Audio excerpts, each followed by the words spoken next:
So this is Digital Wildcatters. We do podcasts and live events in the energy industry. And here's some of our team. We have Sydney and Chuck. Chuck, wake up.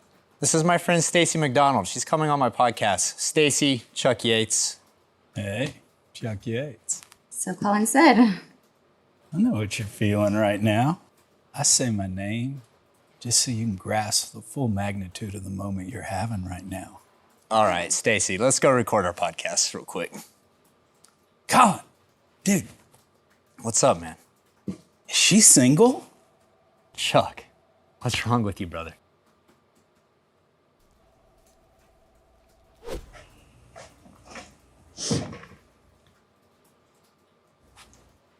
Who's that? My friend Daniela. She single? Chuck. Wow, who's that? Is she single? Chuck, that's my mom. Man, we have to do something about Chuck. He's out of control. What do we do? We could kill him. You know, maybe run him over with a truck and make him drown in his own blood. No, we can't do that. Chuck's podcast is our most valuable asset. What if we sewed him into the interior of a dead donkey so that only his head was exposed? I mean, we could strip him naked, cover him in honey, stuffed him into like a large basket, and sealed him in there with like an active beehive. Dude, what are you talking about? Maybe we could have him trampled by a pack of elephants, or eaten by a hungry pack of rats, or like a good old-fashioned crucifixion might be nice. Yeah, look, those are great ideas, but I think I have something better. I have had enough. Despite the fact that he is so much taller than me, if Chuck Yates does not get married, I will take away his podcast. Fracslap's a sadist bastard. Now Chuck's gotta get married. Ain't nobody wants him, even though he's got a lot of money.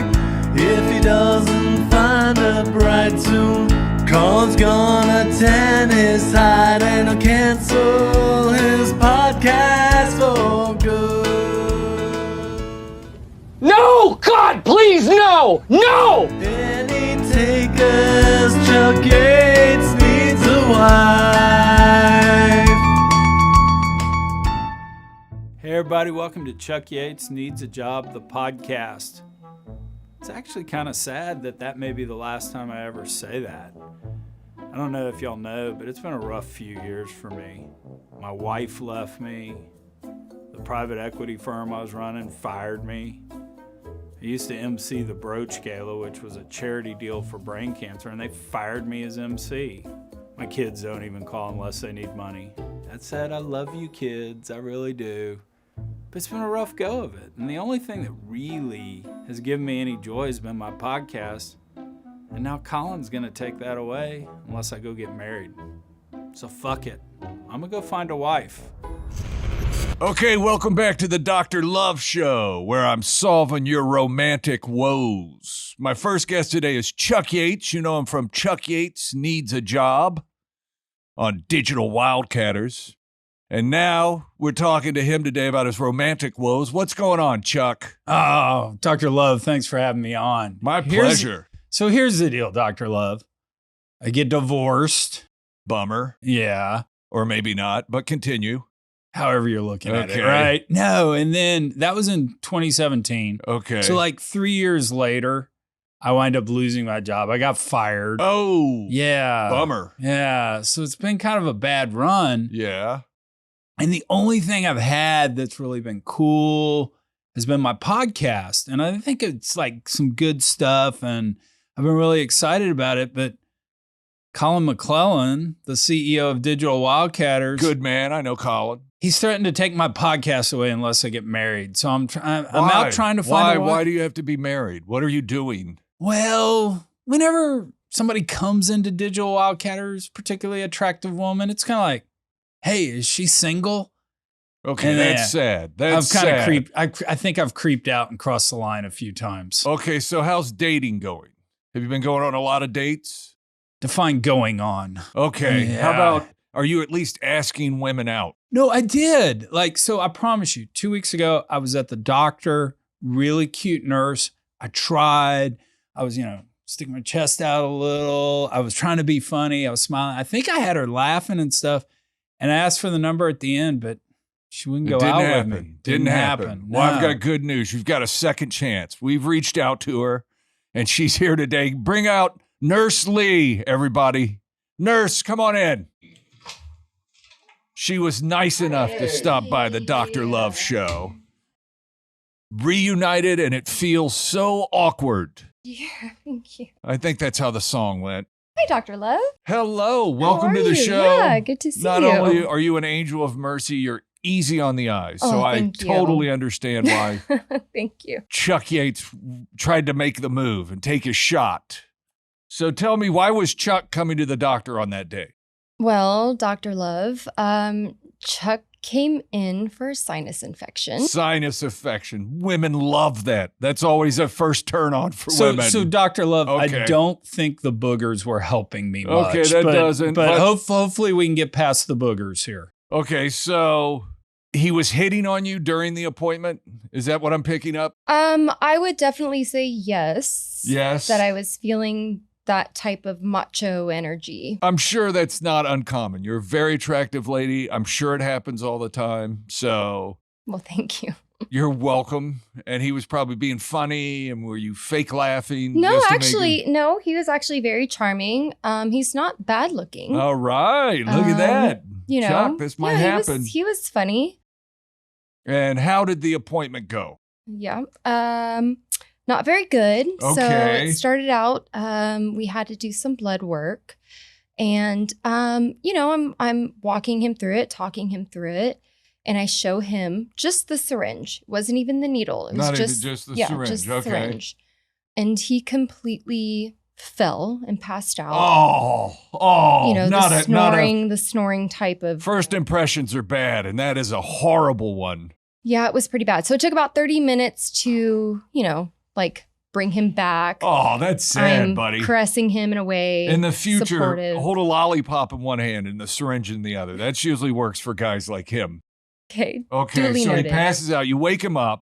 Right. And then after that, it came time for a urine sample. A urine sample. So you give him the jar. Yeah, I gave him the cup Yeah. that he needed. Now, did you leave the room or did he go to the bathroom? What Well, happened? it took a little while for him to put his clothes back on. Hold on. because So he has a sinus infection, but he's undressed to his skivvies. yeah, that is 100% accurate. Very aggressive move, Chuck. Very aggressive move. I have to Yeah. give you that. I believe the doctor needs to be very thorough. This is my Okay. health. This is just the nurse, though. You should wait till the doctor shows up. Yeah, But it was a continue. little So he awkward. puts his clothes back on. Yeah, it and took a then- little while to get the clothes back on. So I give him the specimen, right? The urine Yeah. sample. I show him to the bathroom and he's in there for quite some time. I mean, it was a long time for a urine sample. It was 2 Some people have the minutes. bashful bladder. I can't pee at stadiums. Correct, I have to but go in the little thing. 100. I understand that. But I was really nervous that Because he he could might have have passed out again. Okay, because Yeah. he's already Yeah. determined that he is a weak human being. Well, so no judgment. no but offense. None taken. Okay, good. So he comes out of the bathroom and it's not very much. And I'm looking at it and I noticed that it was not urine, that it was actually sperm. Holy he, moly, a sperm sample. 2 and how minutes. long? 2 minutes. 2 Holy minutes. cow. That was quick work, my Well, friend. I kind of wondered why there were no magazines in the bathroom or lubricant for that matter. Yeah, that's a good tip off, and maybe you should have re-asked. Is this a urine sample? At least it wasn't a stool sample. It could have been worse. So in his defense, it could have been worse. So okay, so right at that point, you're like, this guy's a nut job. No, but I still felt something at that point. She was kind and she told me that other people make that mistake too. Okay, So I has thought that it was ever still- happened before? No. Okay, that's a big no. She is an angel of mercy to let you off the hook like that. So, and was that the end? Is that how it ended? No, unfortunately not. Holy moly, what'd you do this time, Chuck? Yeah, it's a little embarrassing, but more so for him. However, at the end of it, we finally get him back into the room and, we're going over medications for his sinus infection. Yes. and he requested it be placed as a suppository. For a sinus infection, you want to jam pills up your ass? I don't like to swallow pills. Okay. I have a kid who doesn't like that. She's 4. That's why she doesn't like it. She got over it. And I don't think her choice would have been, and you know how she got over it? I told her, or we're going to put them up your ass. And she was like, okay, I'll take these pills. But okay. Wow. Well, that is a sad story, and I completely understand why she did not go out with you, Chuck. But Thank you. Dr. Love is here to cure all romantic woes. And I'm willing to pay for the next date. If you two go out, I will put up all the money for dinner and an enema. And I think you both would enjoy that. And maybe something can blossom from that. What do you say? Okay, Nurse Lee is just shaking her head in fear, and I don't blame her. Even if I promise to use a butt plug? A medically induced butt plug, hopefully. That's sad. I don't blame you, Nurse Lee. I do know lots of good guys who aren't into weird medical things. So if you leave your number, I would be happy to hook you up. My wife knows a lot of single guys, which bothers me, but that's not the point. Chuck, maybe better luck next time. Leave your clothes on. Ask if it's a urine sample. Maybe just crush the pills up and don't ask for suppositories. All right, that's it for this episode of Dr. Love on Digital Wildcatters. I'm Dr. Love. Peace.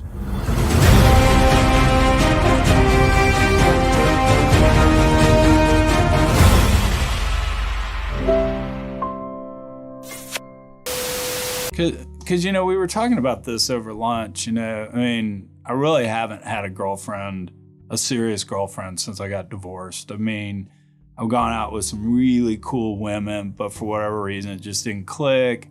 I mean, I think only one of them lasted more than a couple of months, and that one didn't even last 4 or 5 months. So it was kind of this big deal last summer when I started dating, let's call her Lady L. She probably doesn't want her name on camera, but I started dating Lady L, and we dated for 6 months, and then she dumped me. And, she was saying stuff like, I don't even think you're into me. You're not really engaged. I mean, she even told me she didn't think I liked her. And so anyway, she dumps me.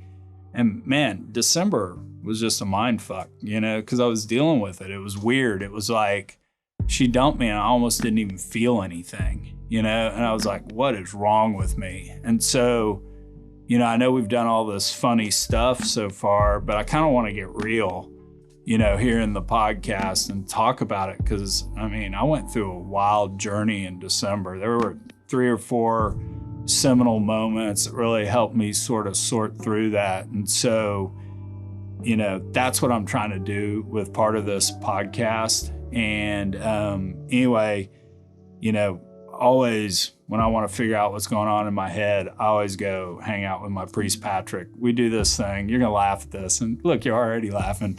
But we did this thing where we call it watching fire. So we set a fire in the backyard and we sit there, and it's kind of hokey, but it's also a little primal. And you're sitting there staring into the fire, and shit just winds up coming out, and things usually get pretty real. So you're fired in April of 2020. When was your divorce?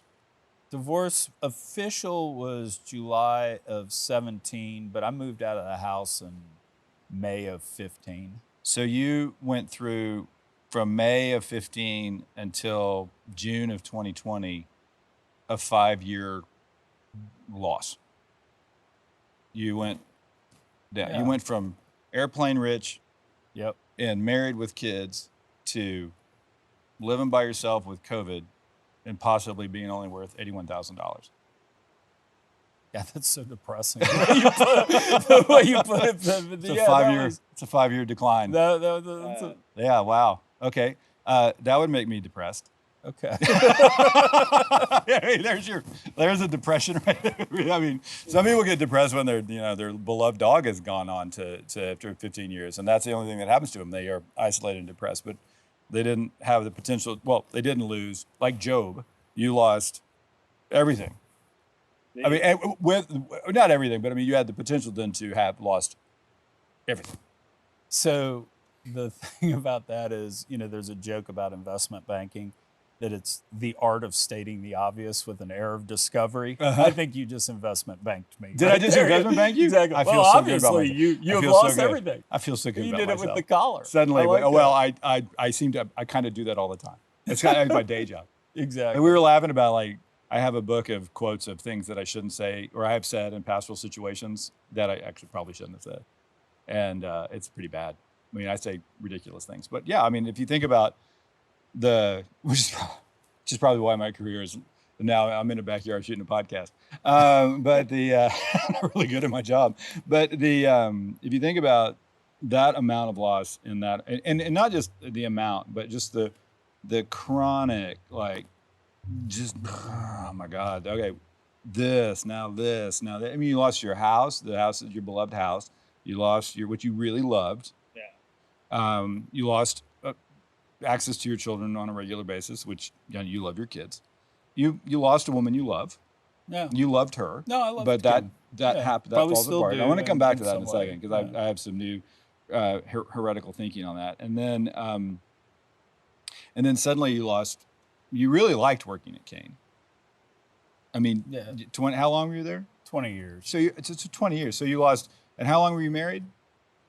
We got married in December of 1992. So that was almost 25 years. So a And we 20-year job. we dated for 4 years before that too. Okay, so a 20-year job, a 25-year marriage, all lost within the span of like 72 months. And you're wondering why you were sad and alone and depressed in your house. I don't think it's because you had long COVID. Sorry. If you want to have long COVID, you can. Yeah, But I think that would be it. And so I think then that you move to a question about grief.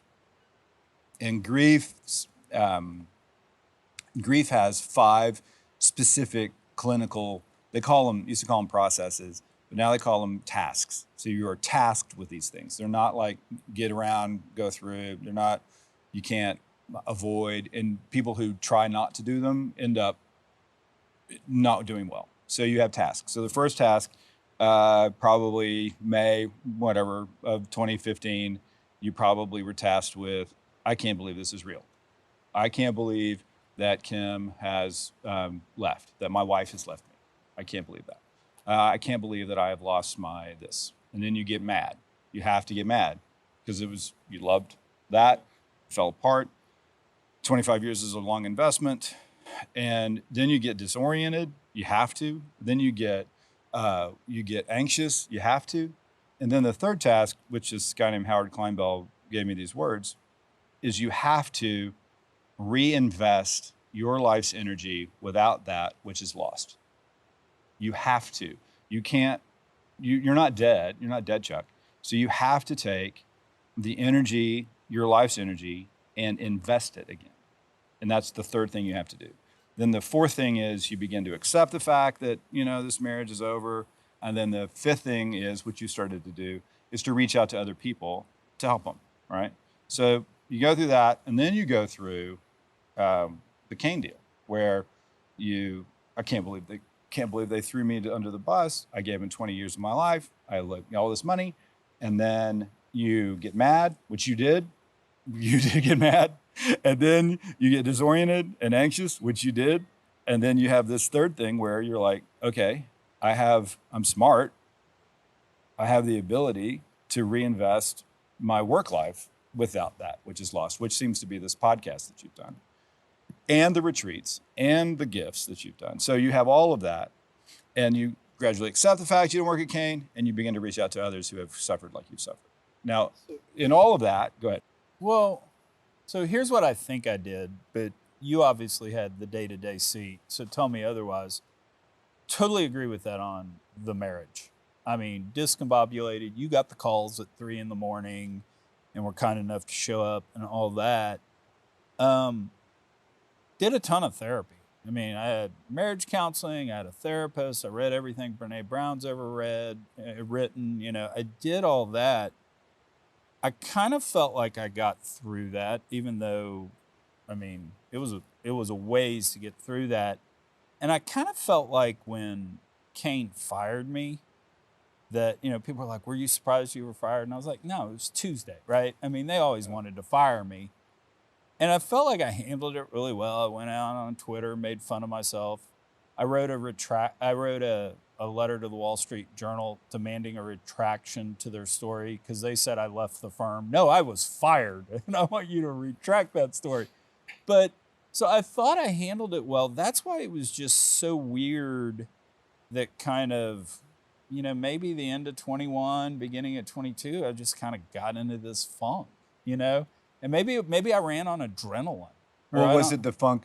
Was the funk you had something to invest, you didn't know how?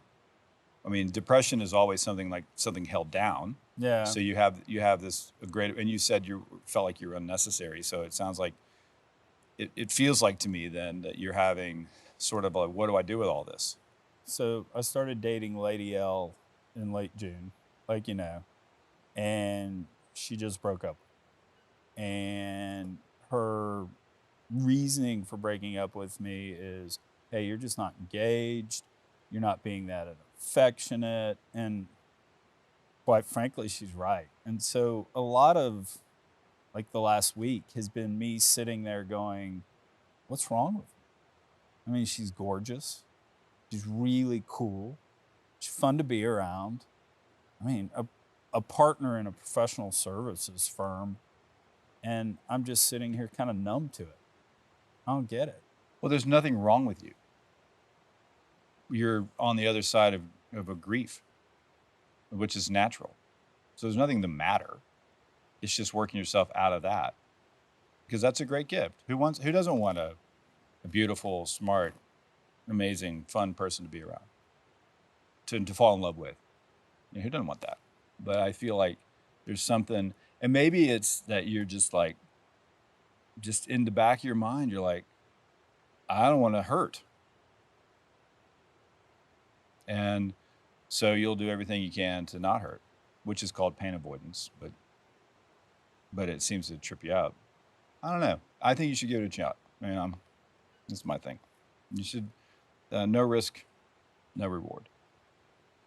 I mean, if I have to frame up kind of what I've been thinking about the last week, it's weird, and there's this bipolar nature to my personality that when it comes to business, when it comes to the podcast, man, I am living just to the left of reckless, right? I mean, I think I'm the good side. And that's the fun part about me, right? That's what you like about me. Hey, let's go fly and see Lindsay L. sing in East Texas or whatever. And I want to feel like that's what my marriage was about. What drew my wife to me and all is because I lived like that. And I don't know why I can't do it now. I don't know why I can't engage. Because, I mean, let's face it. I mean, you know, I've been divorced here 6 years and, you know, I've dated some really great girls and, you know, they've all had the similar refrain of, Chuck, you're just not engaged. Doesn't feel like you're there. Well, you're there. It may be that what's happening to you is maturity. And it may be that you don't need to seduce people with toys. And it may be that you don't need to be, I mean, we all love fun, Chuck. But then in certain areas, it's called the puer. It's called the eternal boy. But every now and again, the senex, the wise side of you, arrives. And perhaps you're in conflict with the eternal boy and your own wisdom. Because you got 25 years of marriage wisdom and 20 years of corporate wisdom that you have to offer. And you don't need to seduce people with airplanes, because at the end of the day, everybody loves Chuck. Because inside Chuck is this golden, wonderful, beautiful, fun, lovely, smart guy. And so perhaps what's happening is you're coming from underneath something you don't need anymore. You need what you have now is, and probably this new person says to herself, yeah, the playful Chuck is fun. I'm playful Patrick. Everybody loves playful. But I also love this other side. And I want to see more of that. So I don't know. Maybe. You're kind to say. I appreciate it. It's the best part about not being dead is that you can still grow. So at the end of the day, you've got all this opportunity. And part of growing is sloughing off all of those things that you thought you needed when you were the last 20 years and discovering all these beautiful things that either were squashed down or whatnot. But the beautiful part about you is you're not dead and you have the ability to grow and the ability to find somebody that you can grow with. And that's even more cool. I did like the toys. I don't need the toys, but I did like the toys. I liked your toys. I liked your toys a lot. Go, hurry up. Go get some more of those. But anyway, all right. Well, I hope that was helpful to you on this afternoon. As always. Let's face it, Twitter hasn't always been so nice to me in what I will say is my sense of style. I mean, Gonads and Strife tweeted out, he's more like a mid-50s rich guy that dresses like an angsty 90s teen. Ellis McPickle tweeted out, all those years those people said dress for the job you want, not the job you have. Chuck was taking that shit seriously.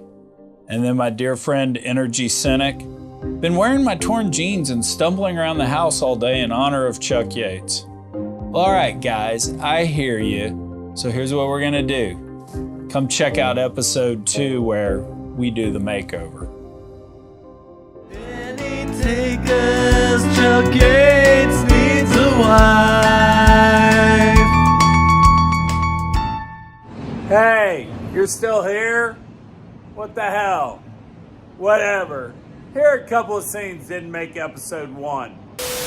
Is your name Wi-Fi? Cause I'm feeling a connection. I know we're not socks, but I think we'd make a great pair.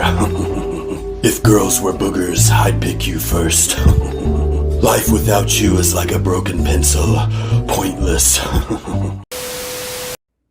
Is this a bad pickup line?